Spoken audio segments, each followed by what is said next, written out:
ഈശോമിശിഹായ്ക്ക് സ്തുതിയായിരിക്കട്ടെ. വാതിലുകളെ ശിരസ്സുയർത്തുവിൻ, നിത്യകവാടങ്ങളെ തുറക്കുവിൻ, മഹത്വത്തിൻ്റെ രാജാവ് എഴുന്നള്ളുന്നു.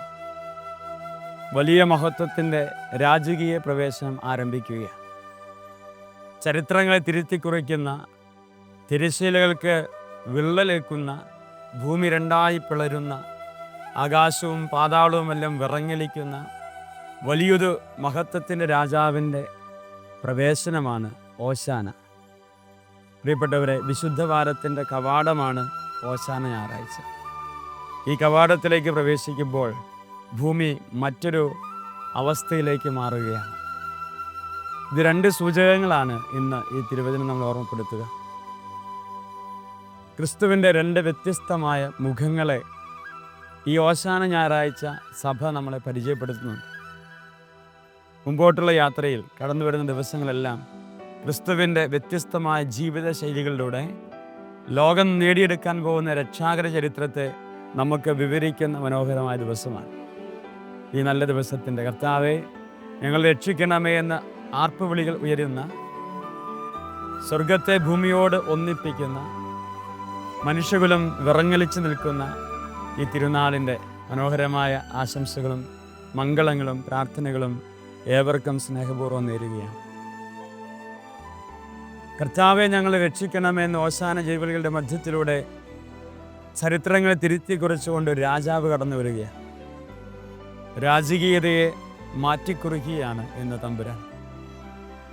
കേട്ടുകേൾവിയില്ലാത്ത കാഴ്ചകൾക്ക് പുതുമയേകുന്ന രാജകീയ പ്രവേശനം.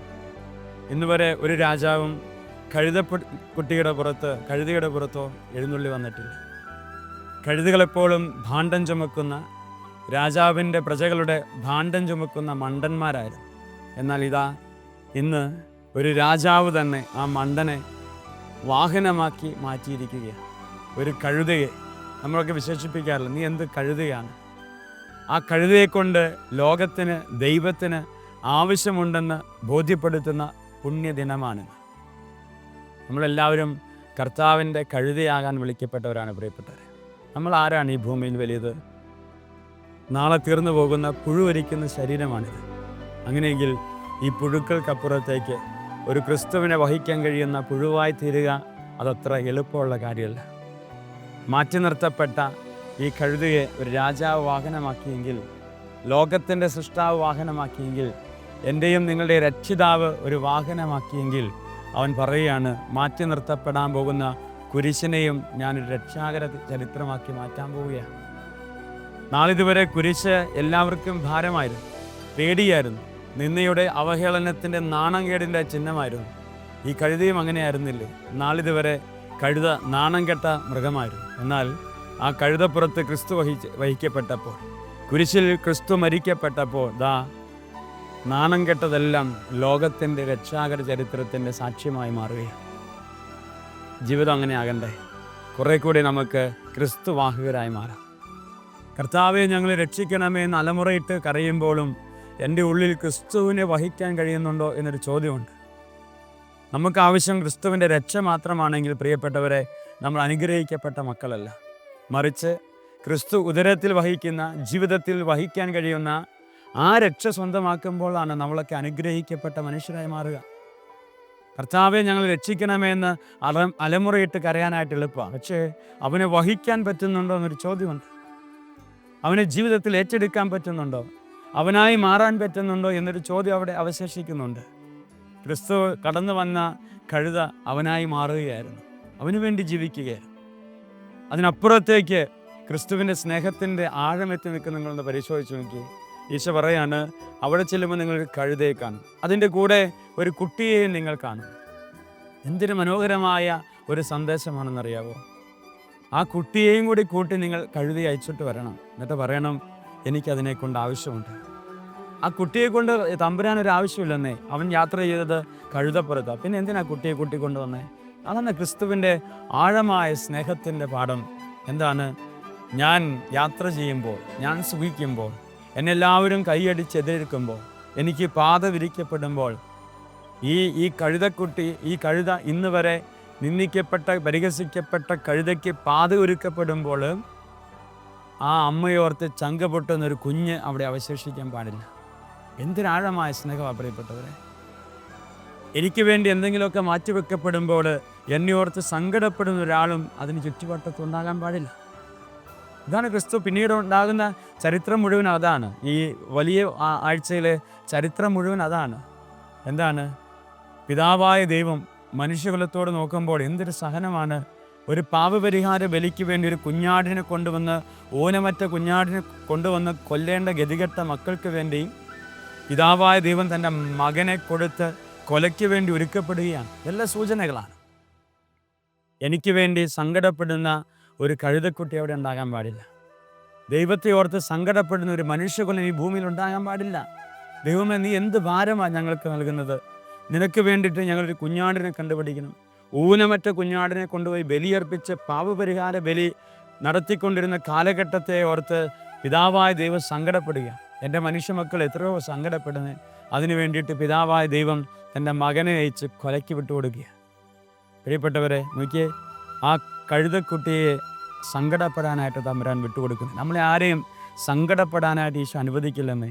നമ്മൾ വിചാരിക്കും ഒത്തിരി സങ്കടങ്ങളിലൂടെയാണ് നമ്മൾ കടന്നു പോകുന്നത്. പക്ഷേ തമ്പുരാന് നമ്മളെക്കുറിച്ച് പദ്ധതിയുണ്ട്. അതൊന്ന് കാത്തിരുന്നാൽ മതി. നമ്മുടെ ജീവിതങ്ങളും പാതയൊരുക്കുന്ന പുണ്യ ജീവിതങ്ങളായി മാറപ്പെടുകയാണ്. അപ്പോൾ രണ്ടാമതായിട്ട്, മനോഹരമായി സന്തോഷിക്കുന്ന ആനന്ദിക്കുന്ന ക്രിസ്തു പെട്ടെന്ന് തൻ്റെ മുഖഭാവങ്ങൾ മാറ്റി എഴുതുകയാണ്. എവിടെയാണ്? ഒന്നേ ഉള്ളൂ, ജീവിതത്തെ കച്ചവടത്തിന് വേണ്ടി ഉപയോഗിച്ചു. പൗലോസ്ലീ പറയുന്നുണ്ട്, നിന്റെ ശരീരം ദൈവാലയമാണ്, ദൈവം വസിക്കുന്ന ആലയമാണ്. 1 കൊരിന്തോസ് 16:3 നിന്റെ ശരീരം ദേവാലയമാണ്. ആ ദേവാലയത്തെ നീ കച്ചവടത്തിനായി ഉപയോഗിച്ചാൽ ചാട്ടവാറെടുക്കുന്ന ഒരു തമ്പുരാനെ വേറെ എവിടെയും നമ്മൾ വചനത്തിൽ കാണുന്നില്ല. കുരിശിൽ കയറ്റുമ്പോഴും കൊന്നുകളയുമ്പോഴും കാർക്കിച്ചു തുപ്പുമ്പോഴും നിന്ദിക്കുമ്പോഴും പരിഹസിക്കുമ്പോഴും ഉടുതുണി വലിച്ചൂരിക്കളയുമ്പോഴൊന്നും തമ്പുരാൻ ചാട്ടവാറെടുത്തില്ല. എപ്പോഴാണ്? സ്വന്തം ശരീരത്തെ കച്ചവടത്തിന് ഉപയോഗിക്കുക. ദേവാലയത്തെ അവർ കച്ചവടത്തിന് വേണ്ടി ഉപയോഗിച്ചപ്പോൾ യേശു ചാട്ടവാറെടുത്തു എന്ന് പറയാം. ദേവാലയം അത് നമ്മുടെ ശരീരമാണ്. എന്തിനാ കച്ചവടം? കച്ചവടത്തിന് ഒന്നേ ഉള്ളൂ, അത് ലാഭമാണ് അതിൻ്റെ ലക്ഷ്യം. അങ്ങനെ ലാഭമാണ് അതിൻ്റെ ലക്ഷ്യമെങ്കിൽ പ്രിയപ്പെട്ടവരെ, ഈ ജീവിതമാകുന്ന ശരീരമാകുന്ന ആലയം എപ്പോഴെങ്കിലും ലാഭത്തിന് വേണ്ടി ജീവിക്കുന്നുണ്ടെങ്കിൽ ഈശോ പറയാണ്, ഞാൻ നിൻ്റെ മുമ്പിൽ ചാട്ടവാറായിട്ട് വരും. കാരണം അവൻ ശരീരം നമുക്കായി വിഭജിച്ച് നൽകിയത് ലാഭത്തിന് വേണ്ടിയിട്ടല്ലല്ലോ. മനുഷ്യമക്കളോടല്ല അടങ്ങാത്ത സ്നേഹത്തെ പ്രതി ഒരു ശരീരത്തെ വിഭജിച്ച് നൽകുവാൻ ഒരു ദൈവം തമ്പുരാന് കഴിഞ്ഞുവെങ്കിൽ പ്രിയപ്പെട്ടവരെ, കൂടെയുള്ളവർക്ക് വേണ്ടി ജീവിച്ചു തീർക്കേണ്ട മനുഷ്യരാണ് നമ്മൾ. സ്വാർത്ഥതയ്ക്കും ഇഷ്ടങ്ങൾക്കും മോഹങ്ങൾക്കും തട്ടിപ്പറിക്കാനും കൊല ചെയ്യാനും ജീവിതം ഇങ്ങനെ നശിപ്പിക്കുമ്പോൾ ലാഭത്തിന് വേണ്ടി ആരൊക്കെ ജീവിക്കുന്നുവോ അവരെല്ലാം തമ്പുരാൻ ചാട്ടവാറ് കൊണ്ട് പുറത്താക്കുന്ന പറഞ്ഞേ. ഓക്കെ, അതുകൊണ്ട് ഈ ഓശാന ഞായറാഴ്ച നമ്മുടെ ഈ പ്രാർത്ഥന ഏറ്റവും അർത്ഥവത്തായ പ്രാർത്ഥനയാണ്.